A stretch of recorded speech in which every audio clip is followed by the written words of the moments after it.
Welcome to the Grappling Grappling Rewind Podcast. Welcome to this week on the Grappling Rewind Podcast. In this week's show, we're going to recap Fight to Win 209 that featured Barrett Yoshida, Paige, Yvette, and AJ Agazarm, and Keith Krikorian and Josh Cisneros, which is a rematch from ADCC West Coast Trials. We're also going to recap Fury Grappling 5, main evented by Quigura and Alex Caceres. Talk a little about 1FC, Bouchesha's fourth MMA fight, and Tommy Langakker versus Rafael Canuto. As always on the show, I'm your host, Maine, the co-host. Miranda. Hey, Miranda. Pretty good. How are you? Doing pretty good. Had a big old weekend for myself. It was a lot of fun. May talk about that in the outro. May not. Depends on how the show goes. You also had a good weekend. You went to the Leandro Lo benefit seminar at Unity. Yeah, I did. So we'll probably talk about that in the outro a little bit at length. That was a lot of fun. Before we get into that, I'll put that right in front of you. I know. Let's get into a little bit of news. Where do you want to start with news? So we have some ADCC news that is super exciting, or exciting for me. Yeah. Your boy Magid Hage is in now at I under love him. 77. Again, unfortunately, Lucas Lepri is out. Actually, do you know why he's out? No, they just said he was out. He's out. Magid Hage steps in. If you haven't seen Magid, that is dude amazing. looked amazing at East Coast trials in the U.S., West Coast trials in the U.S., both Brazilian trials. Like, that dude did 4 trials trying to get a slot in. He looked really good at all of them. Didn't win a single one, but looked like he wanted to compete. Was exciting the entire way. And he was only really getting taken out by like the top of the top. It wasn't like he was getting like cut I think out the by second Brazilian trials, I forget who he ran into there. Like, that one, but one is a weird one. I believe the second Brazilian trials, he went against a guy that he had went against in the first Brazilian trials. And it was one of those situations where, like, hey, I know what the fuck you're going to do. He figured him out a you little know? bit, and Yeah. But that was also a week after the first Brazilian trials. So he was like, he had cut weight down to the first one, cut weight again. Like, regardless. Yeah. Mo Jassim, the event coordinator for ADCC 22, talked about, like, hey, for the invites that people were putting in, it's about style. We also have the list of all the alternates, too. Oh, yeah, we have that, too. I actually don't have that written down. Yeah. So we have all the alternates. I'll pull it up. But we have all the alternates. Yeah. And Magid is now in at Under 77. Yeah. And then we have... I'm trying to look for it real quick. Trying to stall for time. Yep, trying to stall for time. I know I love the all of the alternates. Some of them a little bit more than others. That's reasonable. We have Damian Anderson at 66. That's a great alternate for 66.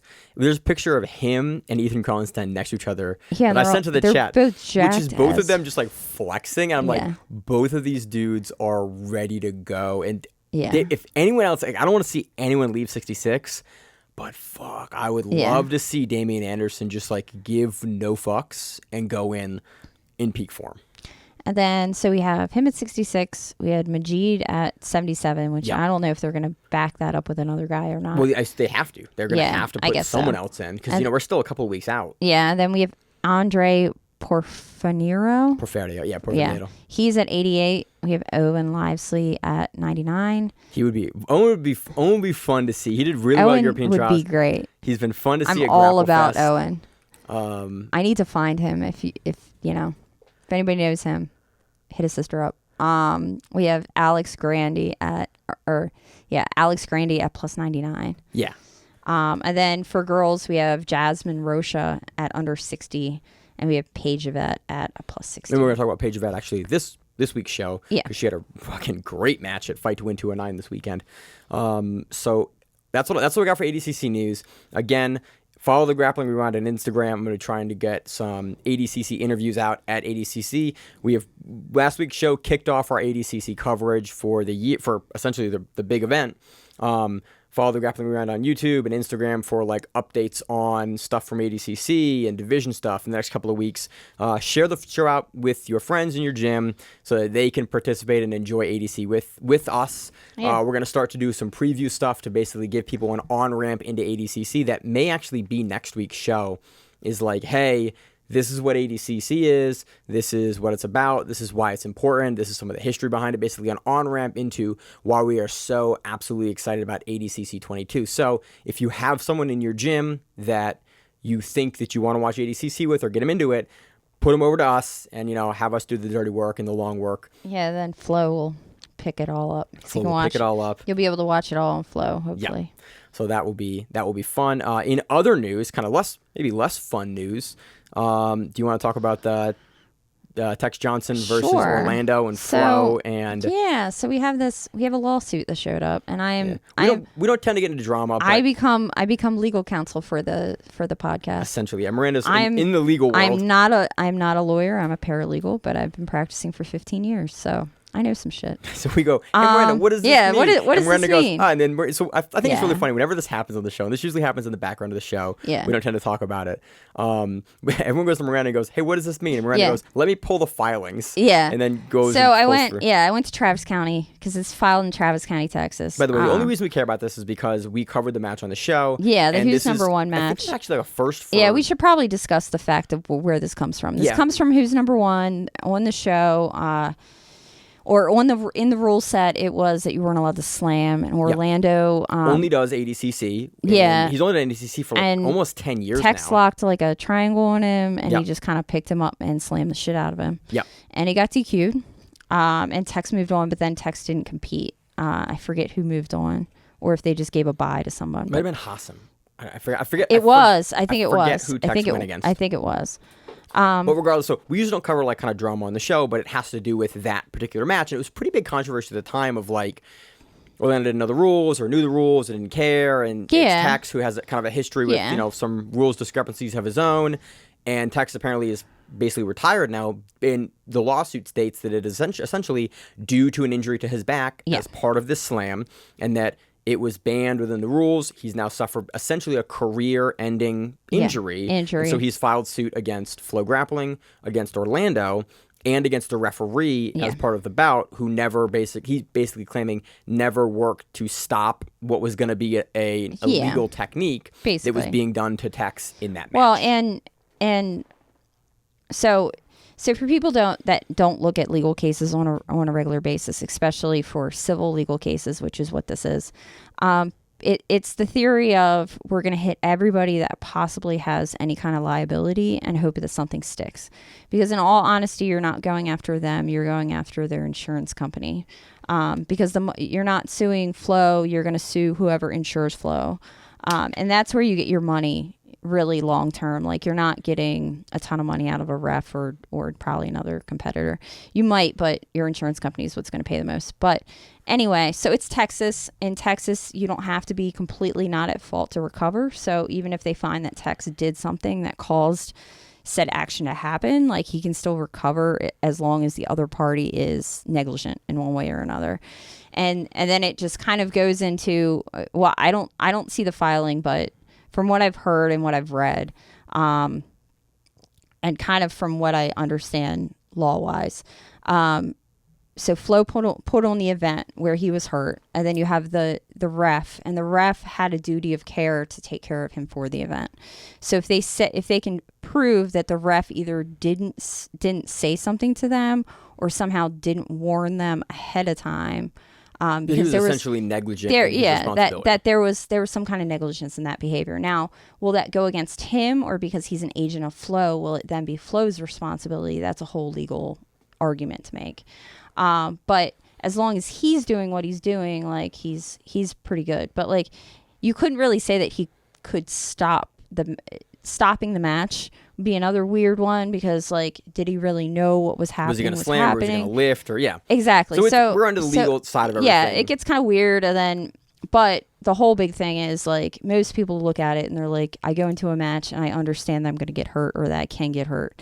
And you sign a waiver, you sign all this shit. But in all honesty, in the legal world, waivers do not matter. You can get around almost any waiver in your life. And Orlando did an illegal action that caused said injury to occur. So basically, they could probably work around most of the waivers by saying that a reasonable person wouldn't believe that Orlando would create this situation, because it's illegal. And for him to be a combat athlete that's been around for a long period of time, you would assume that he would know not to do that. And that's going to be the bulk of it. And then it's then going to be an issue of, can you prove that Tex's injuries were sustained at that accident? Right. Now, they also do what they call an exacerbation. So if you have an injury that then gets worsened because of said action, then you can recover on that, but you only cover a portion because you're not covering from the original injury. Right. So that'll be everybody's. I say right like I have any basis. Yeah, in it. it's my law basis is but anyway, very much in another I mean, and realm this that's not is from me law. not reading anything, so I don't know how much of this is actually going on. Well, you thought it was funny because everything came out first before it was served. So it showed up. It showed up on the law website of the attorney that's representing Tex, which is kind of weird because then when I went into Travis County and I tried to pull their stuff, it says they're not served yet. So you haven't served the parties, but you're putting it out like, hey, you're gonna file this $1 million lawsuit and make a bunch of money, which I thought was kind of bizarre. And then Tex went on all of social media saying he's not talking about it, publicly, not speaking about anything. Reasonable. Which, I mean, makes sense because his attorneys probably told him not to freaking say anything. So that's been this week. But in legal jiu-jitsu news. We'll see where that goes. Really, in all honesty, does it go anywhere? Who knows? I think there'll be a payout somewhere just because. Just make it go away. Yeah.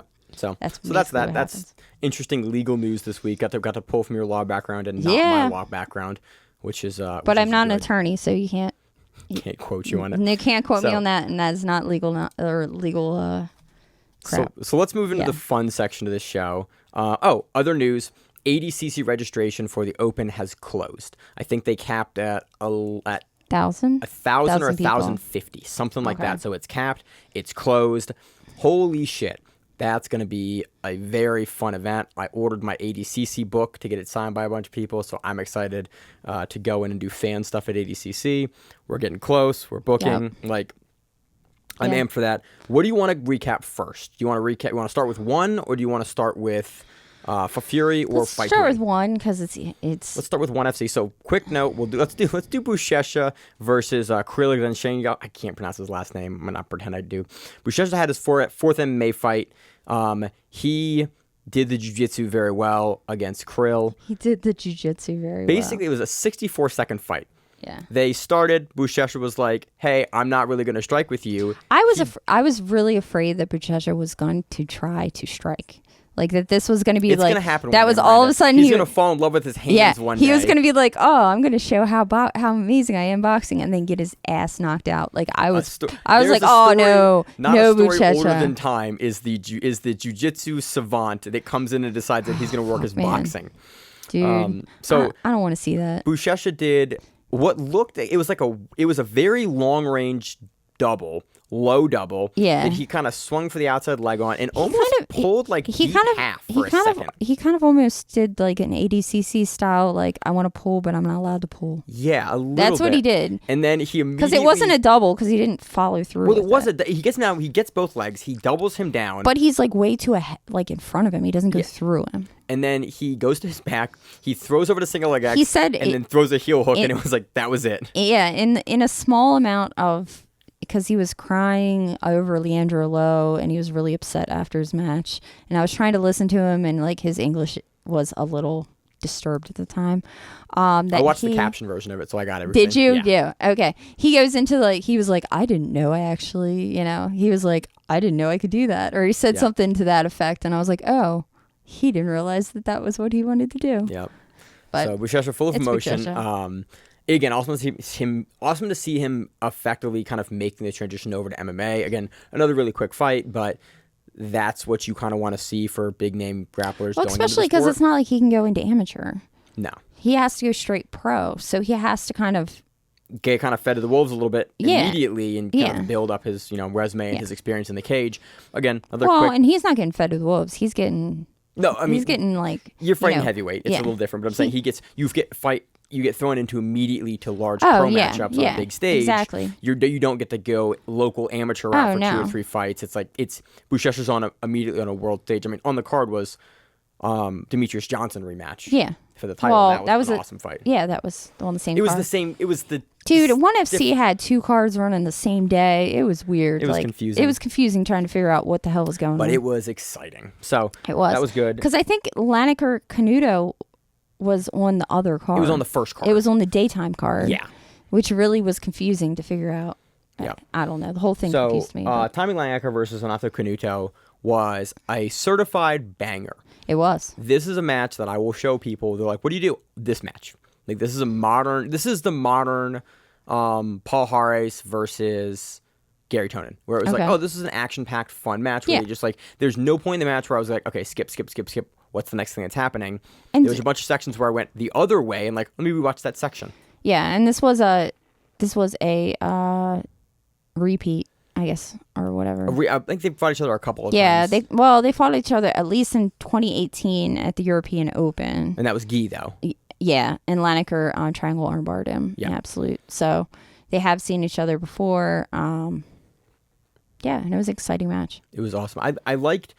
So 1FC, and you looked up actually before the show happened. 1FC, we were kind of wondering like, what does 1FC tell them before they go out to have people besides put the fact on they're giving you banger? they're giving you $50K if you put on a banger. Yeah, because they gave what 4 or 5 bonuses out. Like they're not. I think they gave one to Langakker. They gave one to.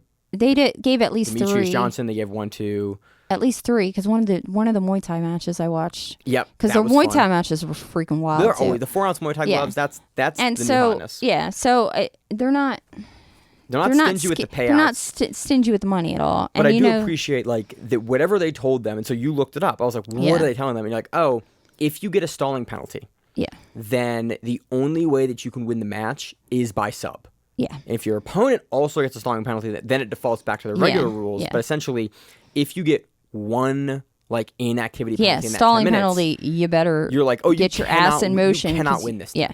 And so like I appreciate it because consistently that's been one of the biggest problems in grappling rule sets is the lack of activity and the lack of like mandated pressing of action. I do have to say that it's also, at least for 1FC, it's also mostly no-gi matches. And no-gi matches, I mean, maybe with your heavyweights or some of your larger competitors, they get a little stally, but most of the time people move a lot more, you know? Yeah. I just thought I thought it was great. We had really early great wrestling on the fence from Canuto, and I was kind of surprised about the quickness of his wrestling. Again, ahead of ADCC, both these guys are in 77. And you're seeing kind of the dynamism of the wrestling come in, the inside trips, the outside trips, the reversals through trips, the use of the cage, but not like pressing and stalling into the cage, like dynamically taking an angle off the cage, getting him down. You saw some really good guillotine attempts from Langakker here. From Canuto here early in the first kind of 5 minutes of the match. Yeah, I would have definitely kind of given this to Canuto, and I was like, he spent more time on top. He had a really great transition to a front headlock to a guillotine that he then flips over, uses the cage after Tommy starts to pass out of it to flip himself back over, and Canuto ends up in mount kind of with this guillotine as Langakker comes out the side, and it was like there was a bunch of really great, exciting sequences in this.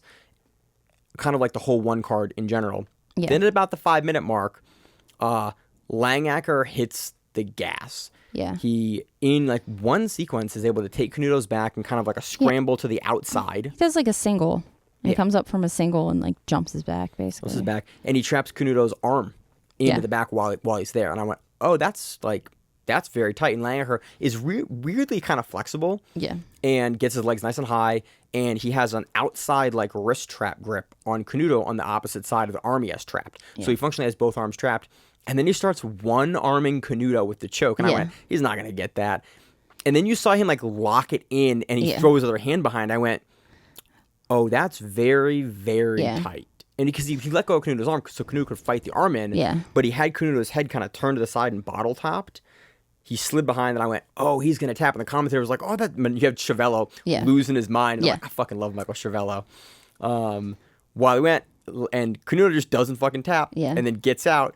And then Tommy goes, oh, I got to keep choking you. They fight the back. And then the last probably 3 minutes of the match was really just Canuto fighting the back. There's another really deep rear naked choke attempt to the side. And then Langakker comes to the top, switches out to the head and arm, goes to mount, goes to the side. And then Canuto eventually in the last like second rolls out. Yeah. And they kind of scramble, and that's the end of the match. But that's the very, very end of the match. But it was fun, and it was activity.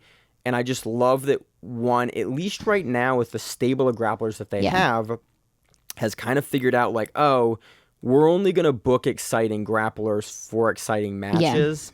And they've not kind of moved in, well, this guy's really good. Like, no, this guy's really exciting. Yeah. And that's what we're pushing. Yeah. And again, both these guys are in ADCC.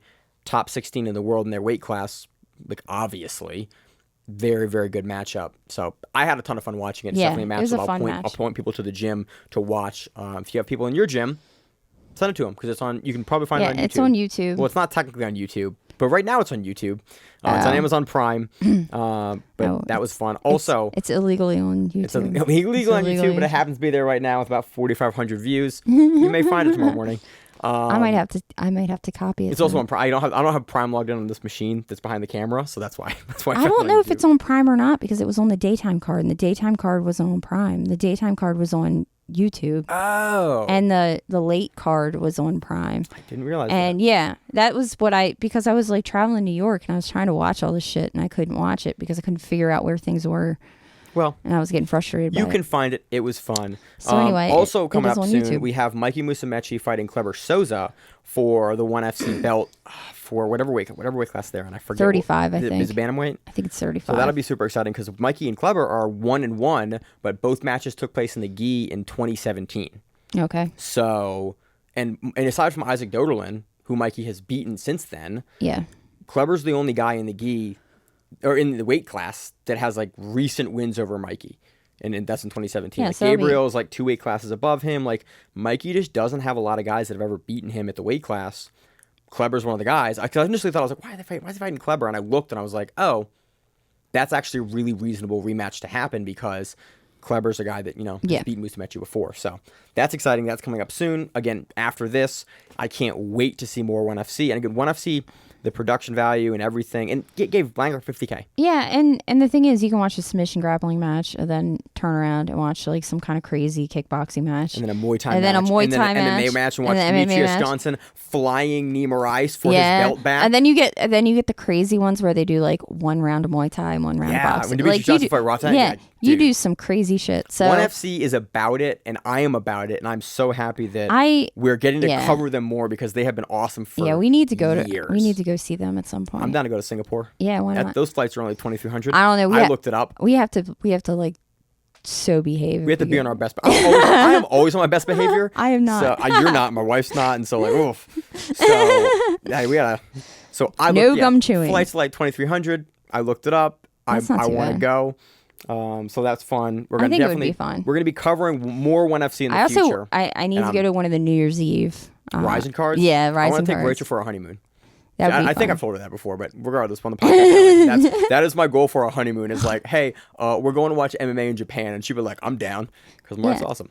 So that does it for 1FC. It was a lot of fun. I love watching 1FC. They just put on they do it right. They do. So let's move on to Fight to Win or Fury. Let's go Fight to Win. Let's do Fight to Win. Where do you want to start with this? Do you want to start at AJ? You want to start with Barrett? You want to start with Paige? You want to start with Mihawk? I have Cisneros and Krikorian. Cisneros and Krikorian. Cisneros. Josh Cisneros versus Keith Krikorian. This is Josh Cisneros' second defense of first defense, second defense. I think it's second. Second defense of the lightweight belt. If I'm wrong, DMS at Grappling Miranda, let me know that I'm wrong. As always on the show. Because he just defended it recently. Damian Anderson. I didn't know if he won it there or he defended it there. I thought he defended it there. Okay, so his second defense of the lightweight belt versus Keith Krikorian. This is a rematch from Trials. And West Coast Trials where Keith Krikorian heel hooked Cisneros. And I was like, ooh, this is a spicy match. And I love it because it was not a match that right now we're so close that guys are taking matches that are in ADCC.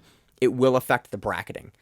This is a rematch that is so close to their previous ADCC match that it was like these guys are going to be on opposite sides of the bracket anyway. Yeah. So this doesn't screw with bracketing. I like bracketing getting messed with, but I also kind of like being able to pick it and not have it also, other wrenches it's thrown Fight in. to Win, so it's not like it's not in the family. It's not in the family, but still a lot of times. It's still in the family. It is still in the family because Seth runs it. Because Seth runs it. And Seth is running essentially the production for ADCC. Yeah. So I do like that these guys are still going to be opposite sides of the bracket, but now there's a storyline here because Josh and Keith are 1-1. Yeah. And so Cisneros looked good here. He did. Put Keith on the bottom. Keith was throwing up a couple of no-arm triangles. Yeah. And I was really interested and kind of curious what your take on what that was because he would throw up an no-arm triangle.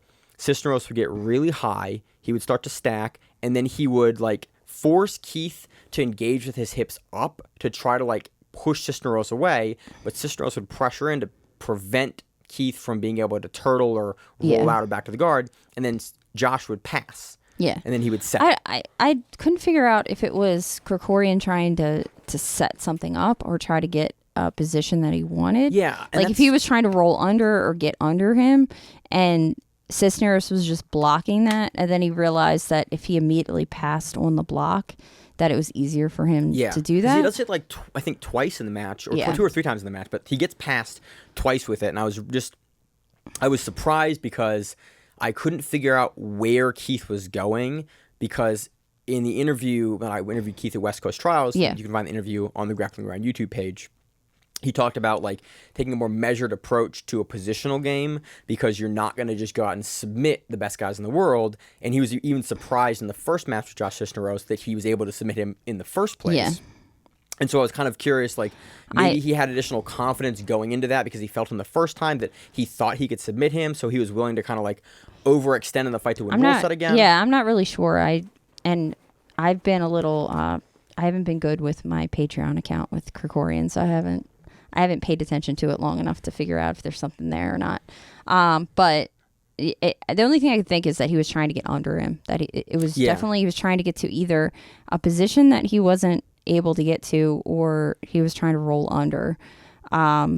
Just because he seemed to be very like one directional towards that, because if you watched him, he kept doing the same thing over and over again. He had obviously had a plan in what he was looking for Josh. Yeah. And the plan never really came to fruition there. Yeah. And Josh was able to sort of figure out what he wanted to do and impose his top game, and then even from the bottom, threw up a really nice triangle on Keith. Yeah. That Keith like from the back. Yeah. It was he kind of Krikorian was kind of faced. Yeah, and it was kind of like that. It was kind of like what he did to Grippo. Like he was going to grab a leg and he was going to do a Sulabev stretch, which the commentators had to describe what the Sulabev stretch was, and they called it like a Cisneros. Like called it something. Yeah, they called it because he's done it like a couple times. He's done it a couple, four times, but it was just very funny that was like, yep, it's called a Sulabev stretch.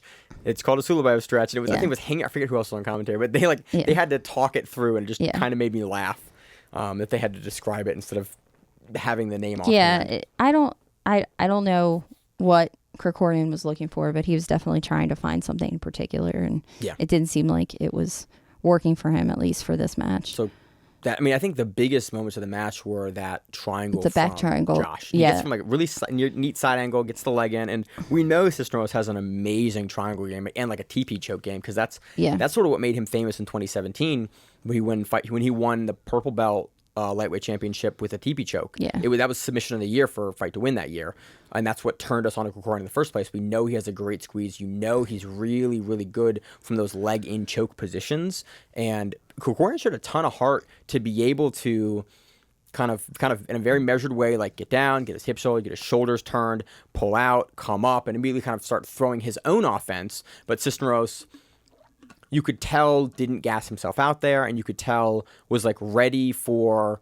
the counters that Keith was going to start throwing out there after he got out, when he wasn't going to get the triangle. And it was like you saw the wrinkles in Cisneros' game that we've known were there, but it was nice to see so close to ADCC, especially in a rematch against a guy that kind of essentially took your slot for ADCC before he got the reserve slot. Yeah. So, any of that kind of pieces on the match? No, that was about it. I think this is a match that we're going to see a couple of more times in the next few years. Like these guys are both the top of the food chain, and they're both the same size, and I don't see either of them changing weight. And they're both exciting. I think it's a match that a lot of people will want to kind of continue to rebook.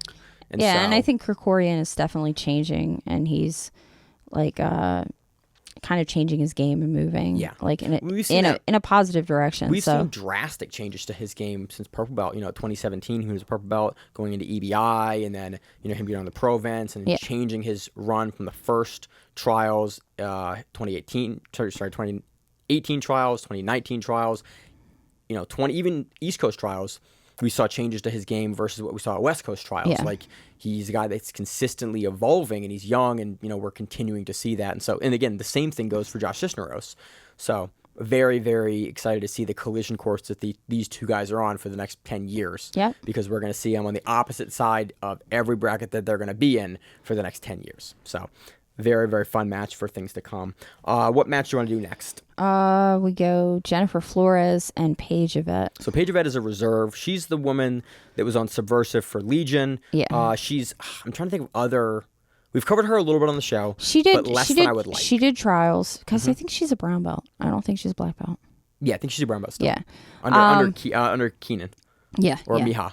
Or Sloan. I don't remember which one. I think it's Keenan, right? Keenan. Okay. I think it's all Keenan. All Keenan all the time. I would think at Keenan's gym it's all Keenan all the time. Yeah, probably. Yeah. That's probably correct. If you think about personality wise, yeah. Yep. So yeah, and Paige gets a triangle armbar from guard. Pretty quickly too. Yeah. I want to say 60 something seconds. Yeah, minute. Yeah. I think it's a 6-minute match, 7-minute match. I think it's a 6-minute match. I don't know. Yeah, I think so. But and anyway, just over a minute, locks it up. Immediately goes for the double leg. Jennifer does a great job of kind of getting out and like reversing to get on top, and then Paige starts working. Jennifer Flores snaps her down. Paige just grabs it. Oh yeah, so I mixed up I mean, it did happen earlier. It happened at the very beginning of the match. Paige shoots a double. Yeah, and that does happen. But this sequence is that Jennifer snaps her down, and when she snaps her down, she just kind of jumps in to freaking guard. And the finish was really interesting though, because it wasn't like Paige sort of started to go for the triangle and realized that she had the strength in her legs to continue to kind of posture Flores down, and then never ended up either needing to cut the angle on the triangle, and so just finished kind of over the top of the thigh. Camera angle is great here, by the way, because you can see Paige just kind of go from the hand over hand grip to the pushing grip over the thigh, and really heavy hyperextension on Flores' arm. And I went, and then Miranda went like, women's arms bend more. Yeah, we bend really weirdly. So, but it grosses me out because whenever I've done that to a dude, it makes a lot of weird noises. Yeah, I don't like it. That is true. But again, a great submission for Paige. For Paige. Yeah, for Paige. And could possibly see her in plus 60 for women. Yeah. Like, it's, again, women, there's only 8, and we haven't heard any rumors of anyone, maybe. But usually for dropouts for ADCC, we know when everyone else does. Yeah, because it's normally a catastrophic injury. Yeah. Oh, cool, I blew my bicep. You're like, oh, cool, I can't compete. And it's always great to find out, not always great. It is always interesting to find out after ADCC, like, oh yeah, that guy had Gordon had a fractured hand. Yeah. Like 2019, where it's like guys who just compete with rough injuries that anything else you would have pulled out with, but ADCC, hey, why is his foot all taped up? It's like, oh, his foot's broken. It's called steroids. It's called steroids. I'm about it. So, so that was steroids and pain medication. Steroids and pain meds, and ADCC, they don't test for either, so I'm sure guys are going to go for it. Yeah, why not? Let's see. Let's talk about AJ Agazarm versus Mikey Zindler. AJ is in under 60 kilograms for ADCC. Oh yeah, he is, isn't he? That's weird because he's a little chunky looking in this one. This, in tradition for AJ at Fight to Win, he gets pushed off the stage. Yes, he does. As is tradition in an AJ Agazarm match. And what I learned at this match was that AJ is now an Atos person. Yeah, because he had Hanger on commentary, and Hanger talks some shit about him on commentary. He does. But I mean, it's not like bad shit. It's like it's kind of friendly shit. It's kind of shit like, hey, a guy you train with, you're both in ADCC. Yeah, because at the very beginning, AJ complains about the sweat on the mat and makes him come out and clean the mat. Yeah, and Hanger goes into a story about how he was too sweaty for a match at like Worlds against AJ, and AJ made the refs wipe him down because they said he was too sweaty. Look, I like Agazarm rubs a lot of guys the wrong way, pisses a lot of people off, but he's good. And this match was actually a lot closer than I thought it was going to be, because AJ, especially in this rule set, keeps things close. Like AJ keeps matches close in almost whatever rule set he's going to play to. Like he is very much going to play by the smallest margins available in a way that most guys just choose not to. Yeah, it's a weird philosophy. He takes Mikey down, and then he gets taken, and then AJ gets taken down from his feet from a kind of tech up that Zindler does here, and they trade back and forth.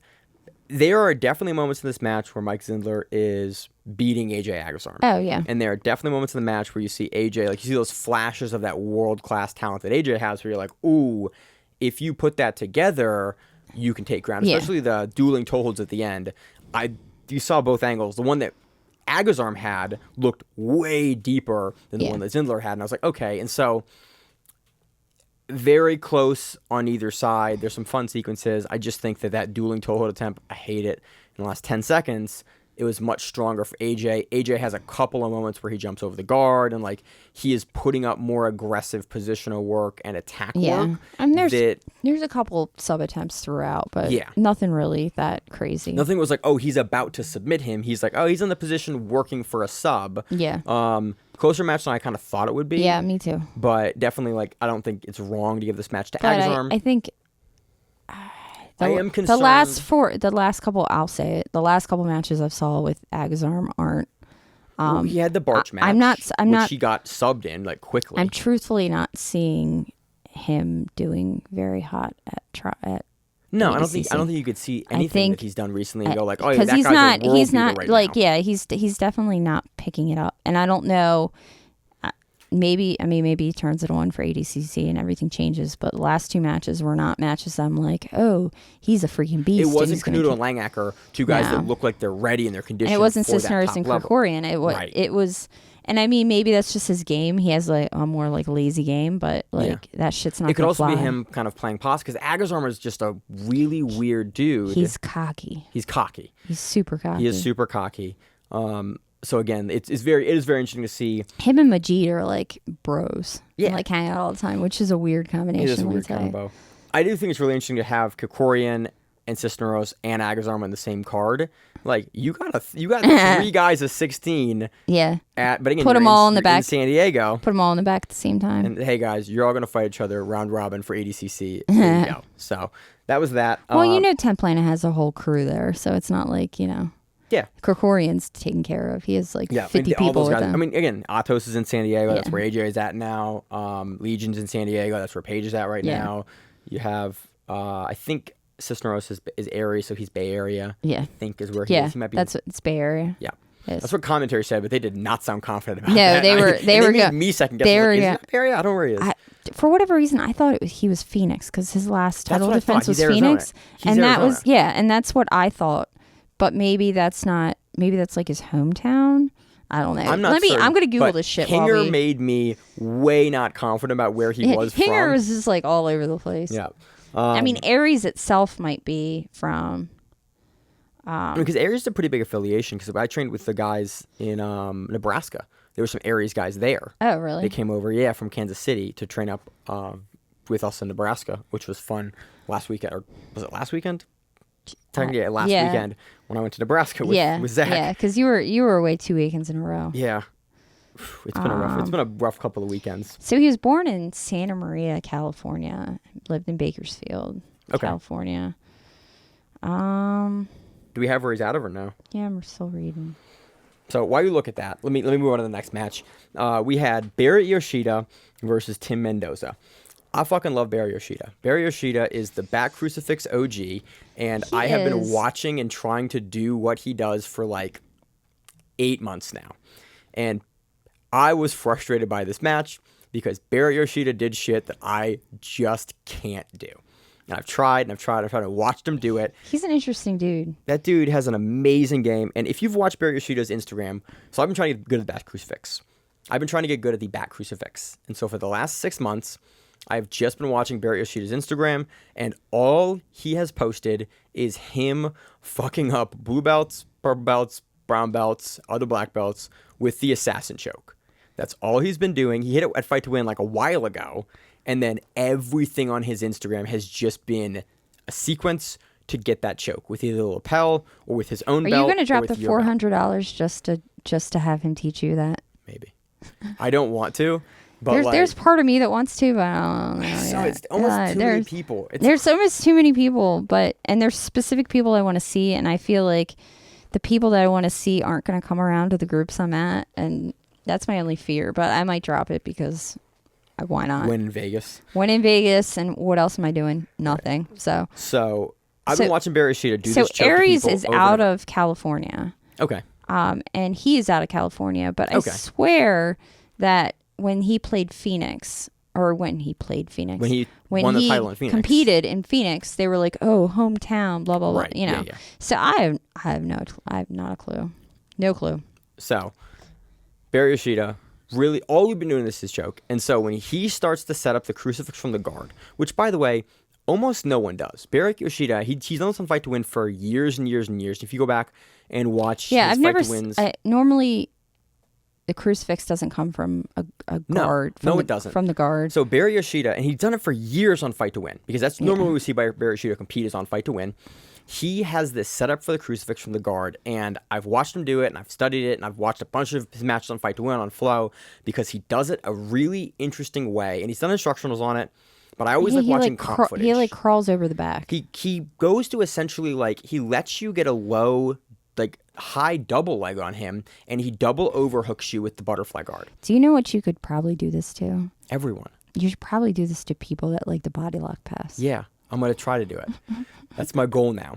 So because if they body lock you, you just reach over and grab. So, but he does a bunch of stuff that I can't. I've watched. He has a lot of hip mobility too. So he gets overhook. He gets double overhooks on the lats while he still has the butterfly hooks in. Then what he'll do? Then he puts his hands all the way around. It's not just lats. Hands all the way around. It's all the way and he bear hugs you from the front, and then he manages to start to set up. Getting your arm included and getting your with his feet with both arms trapped with his feet on one side while keeping the overhook on the other side. Then he lets you roll and then rolls behind you. Yeah. And then he's in the crucifix. But he's not only in the crucifix, he's in the crucifix with the crucifix arm trapped and your opposite low side arm trapped with a lapel or with his own hand. Yeah. Then he takes his own belt. Which, by the way, this is legal. I thought his belt was untied. His belt is still tied here.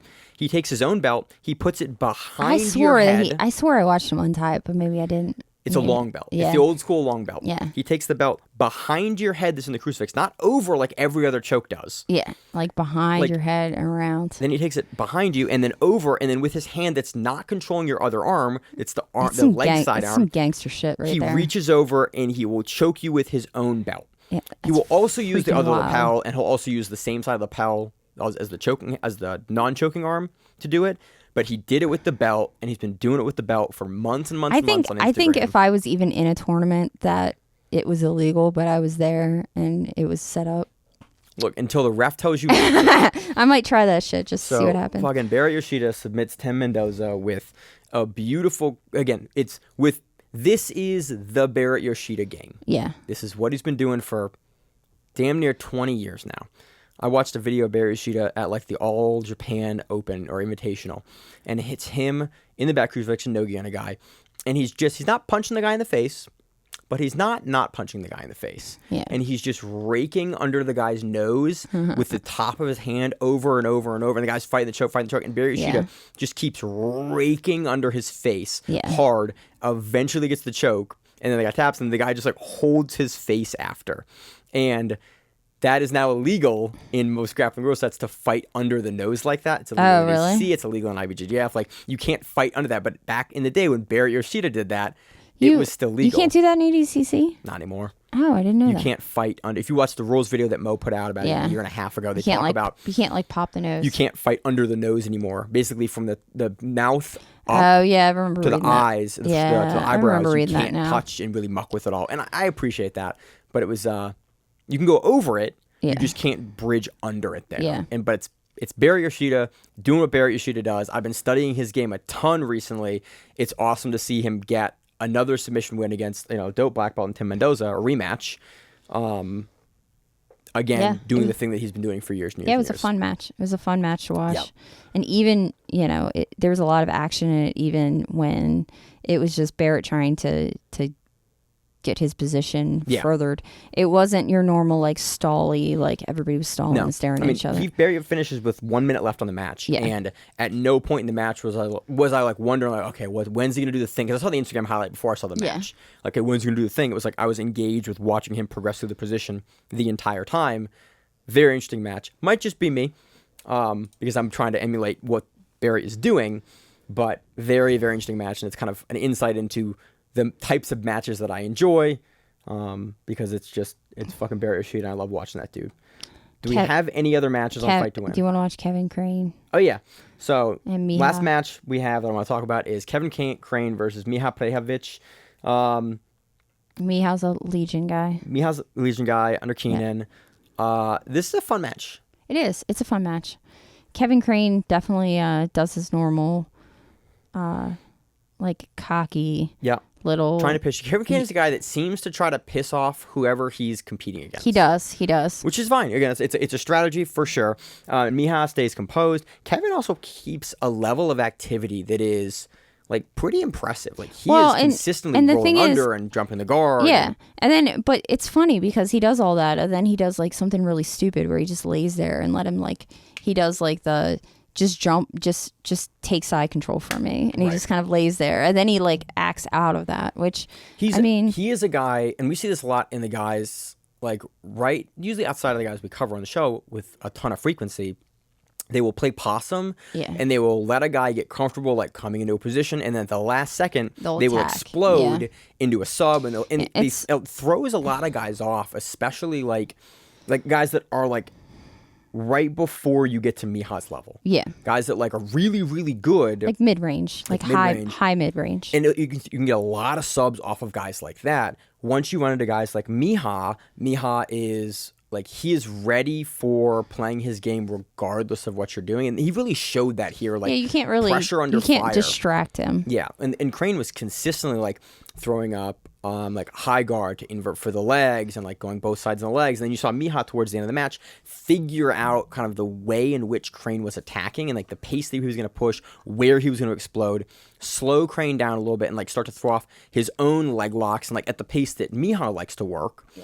And he had a really, really good belly down ankle lock. He had some great positional work. And he sort of like, you could see him figure out the spaces that Crane wanted to fight and sort of change his tactics appropriately to like just play a heavier positional, like submission-oriented, like submission-focused game, but definitely looking to slow Kevin down. It was very interesting to watch the dynamic of the match shift from the beginning of the match where Kevin has a ton of energy and a ton of speed and like really like puts Mihawk a little bit on the defensive to later in the match where Prejovic kind of took the control of the match and ended with those ankle lock attempts and the other foot lock attempts that inevitably won the match. Yeah. But again, this was actually a really fun match. And I appreciate like Crane continuing to push the match. I know he's not everyone's cup of tea, but out there to fight and compete and, you know, not going to win via a stalling victory. He's going to go out there and kind of do it in the rule set that Fight to Win was sort of designed for, where it's like, hey, throw it all out there, do enough to try to win the decision, but like, I'm not interested in watching you just like be reserved, like open your game up, and like, he does that well. So that was a fun match. Really good to see Mihawk get another victory. I'm very curious. I think he's very slowly probably working towards a title shot in Fight to Win. It wouldn't surprise me. He's taken a couple good victories recently. He's been taking, you know, bigger matchups. Interestingly, Crane is a pretty good matchup for him to take. Very curious if he's going to fight for a title in the next like 2 or 3 cards. Yeah, we'll find out. Because he's slotting up to do that. Let's see what else we got this week. We got Fury Pro. We got Fury Pro 5. Again, this was on Fight Pass. Main evented by Clay Guida and Alex Caceres. Yep. Clay Guida coming out, as always, in the singlet. In the wrestler singlet. And Caceres coming out shirtless, long, and lanky. Yeah. Really, I think this is interesting because Caceres is a really good BJJ player. And we've seen him for a long time in the UFC and even pre-UFC when I was watching him there. He had known for a really, really good triangle. And he's long and he's lanky. And you've seen him really do his entire career in the UFC. Been there a long time. Clay Guida wants on Fury, whenever he's on Fury, he wants to wrestle. Yeah. And he wants to wrestle you and he wants to impose his wrestling, wants to play a top game and mount pressure game on you.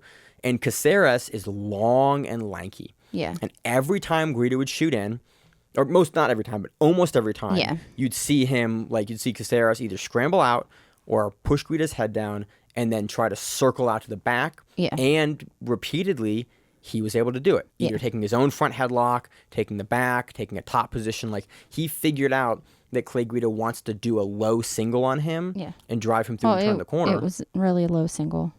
It was a... high crotch. High crotch, yeah, sorry, not low. He was trying for a high crotch into a single. That's what it seemed like he was doing, at least. Because he kept on doing the same one, which I would have thought that the first time he tried to take your back, you would have progressed to another takedown. Especially because Caceres is a guy that can like and so does Clay Guida too. Like both of them retain their speed late, but it seemed like that Caceres figured out later in the match how to use his length and flexibility a lot more effectively. Like he figured out that Clay wasn't really going to change the style of entry he was doing, and then he was able to, especially by the last one where he just took his back. Yeah, he takes his back. Yeah. Like he figured out the timing and beautifully went. Okay, Clay's going to shoot like this. He's going to shoot this high crotch, or this fireman's almost like boom. I'm gonna. Not fireman's. It's been a long week, man. I'm very hungover. It was a high crotch or a high crotch, or like a single, but it's a little bit different because Caceres took the back, and really like that How was. the fuck did I become like the wrestling person on this one? Because I broke my back like 3.5 years ago and haven't done a double leg since. True. Like that's why, because like I love me some doubles. I can do upright judo. But because that's the stance I can keep, I can't keep a low stance with my back anymore, and so it's like I've just gone like, cool, I can't do that anymore. That's fine. So it's as a result, it's like just wrestling's all lumped into the same thing. Where it's like wrestling, yes, the things I can't do because my body doesn't let me. That's who became wrestling person. On the podcast. I became wrestling person. Yeah. But that was really the match. It was an entertaining match. I was happy to have it as the main event. Yeah. It was really interesting to watch. And it was a match that was supposed to happen before, but Caceres got COVID. Is that what happened? Yep, because because Guido wound up going against the president of Fury Pro. That's some baller shit. Yeah, that's some crazy shit. I like that when Seth does it all the time. I love it when fight promoters and like organizers for grappling. They're like, fuck it, let's go. Hey man, you need a guy? I'll be the guy. I love like Seth like pioneer. I didn't pioneer. Other guys have done that before, but like Seth. It's such a staple of fight to win where it's like Seth would be like, I haven't trained in 6 months. I'll fight him. Yeah. Like I love that other grappling promoters go like, oh, I gotta step up when it's time to save the day. Well, when you have you have a promoter that actually is in shape. Yeah. but I love that. And so that was the main event for Fury. The co-main event for Fury was Andre Petrosky versus Eric "Ya Boy" Anders. And I fucking love saying his name because his nickname is just so Bruce Buffer has to say "Ya Boy." Yeah. And like that's the story I heard at least, and I just love like two very fun guys in the UFC. This one, so Miranda and I rewatched this, and we were like, oh, we're gonna start, and then we started at the end of the match, and it was like, in a minute and 40 seconds. I was like, well, let's rewatch the whole thing, I guess. So we have Andre shooting him for a single. And then he gets his leg up and he treetops him. Yep. Beautiful switch on the legs, by the way. Like he gets in really powerful on Eric, your boy Anders. Yeah. And the camera angle is positioned perfectly so you can see like the hand switch that he makes and the grip switch as he like walks to the side of Eric, your boy Anders. Yeah. And then lifts up and then just jumps him. And then he even tries to like drop him a few times and it doesn't work. Yeah. Like dude has some balance. Yeah. Your boy has some balance. But then Eric, your boy, turtles. Yeah. And once he turtles, Petrovsky shoots in an anaconda, and it's. Did it initially start as an anaconda, or I thought it started as a darce? I don't know the differences between darces and I know the same thing. The hands are on one side, hands on the other side. So the big and then thing there's like a Bravo. It's the same thing. It's which it's a darce. Isn't a Bravo? It's a Bravo. It's a Bravo choke. Yeah, which I can't do any of them because I have short arms. Thanks, Brazil. I have little arms. I can't. So the darce is the one that ends with a hand at the neck. Yeah. And anaconda ends with a hand at the lat. Yeah. Because I'm dyslexic, they look the exact same to me. Yeah. This was an anaconda. He finished it with. Okay, that's what I thought. But I loved it because it was a straight anaconda. Like he didn't do that like roll through under thing, him when you slide the arm deeper. He was like flat back straight, and you're like, oh, you're just gonna squeeze the shit out of him. You're just gonna squeeze and just. And then he collected the leg, and like that was it. Yeah. But it was. I love.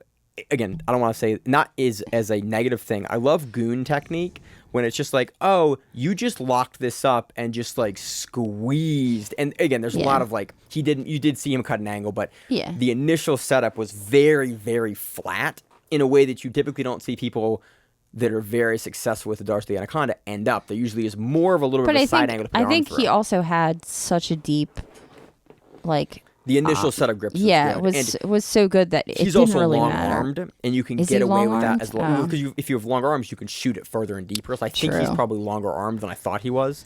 But regardless, I think a minute and 24 seconds. gets the win after a beautiful takedown. Yeah, it was a lot of fun. Fury also had some other fun matches for a lot of local guys that we know. Andrew Cockle won one of his matches. Some other guys that we follow frequently in the local scene won. It was a fun card. I love that we get to see some of the PA talent and the Philly talent from our area come and do it. So and they get to go against some crazy people every once in a while, which is fun. So that was I think that's it for this week, right? That was it. I believe that finishers had a summer bash this weekend. Yeah. And Maximilian, and I forget his last name. You know what I'm talking about? So V starts with V. Yeah, it's the Maximilian guy. Mm-hmm. He beat Corbe, not DeAndre, but the Gavin, I believe. I think. Or I could be wrong. Maybe he beat DeAndre Corbe, but he had a really good showing. I haven't got a chance. I haven't got a chance to look at that yet. Yeah, I watched that. Was that on Flow this weekend? Yeah, it was on Flow this weekend. It's one big video, so you have to watch it. Actually, it might be DeAndre that he beat, but it was a really good match. He had a couple female matches. We had Alex Rodriguez, which we've seen her go against a bunch of people. We have her. She won. She won the title match. Yeah. Yeah. That's exciting. Rosenthal was supposed to be on the card. He got injured at the last minute, so he was pulled out.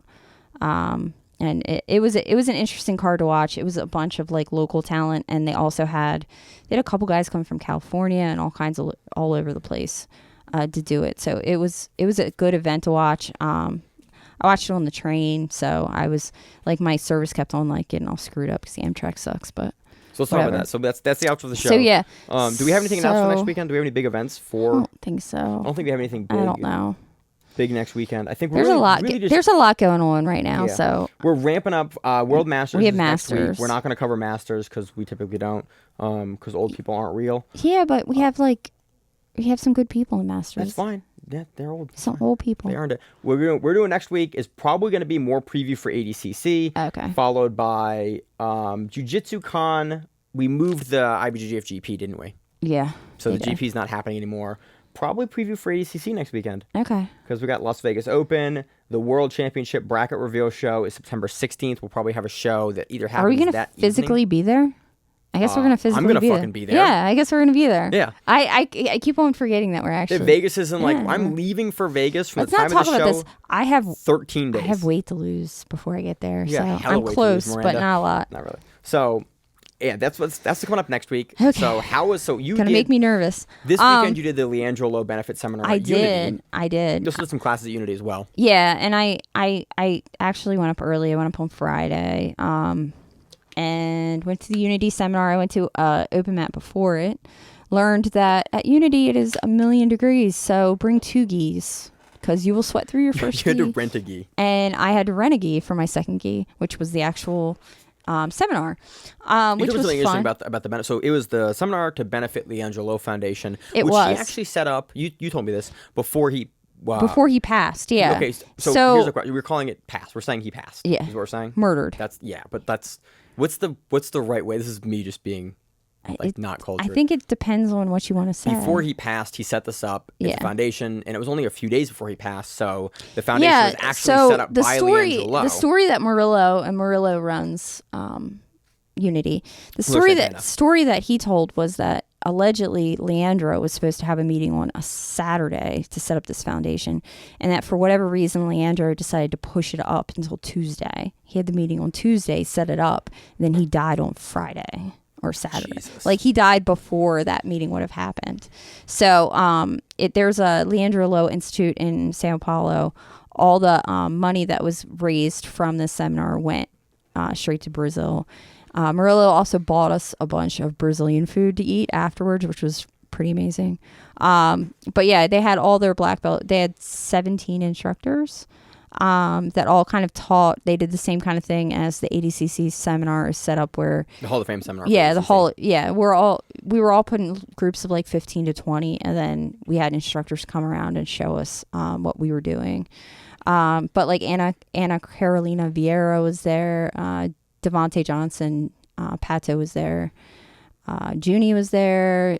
I'm running through the list real quick. Murillo would have been there. Murillo was there. Murillo taught a float pass, which was really kind of wild because I did a private with Rosenthal a couple weeks ago, and it was almost to the T the same exact float pass, but it was in the gi as opposed to Rosenthal's that was in no gi. Hey, this is the good shit that works at the I high know. level. I was like, and everyone's like, hey, we're doing the same thing, man. I was like, wow. Like, and the other thing that Murillo taught that was kind of wild was he puts his hands on the mat when he passes. He doesn't hold on to people.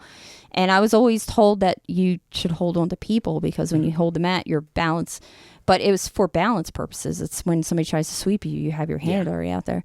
There's definitely merits. Yeah, there was like some little stuff, but it was it was 3 hours. It was definitely worth it. It was a good time. And then I actually stayed for an extra day and trained Sunday at Unity and sweat my ass off again for another day. But it was definitely a fun time. Good gym and cool to benefit and kind of remember. Oh yeah, to remember everyone and a lot of people that they were teaching and at the gym were like guys that knew because he trained at Unity. Yeah, he trained there recently. He was out of Unity for a while.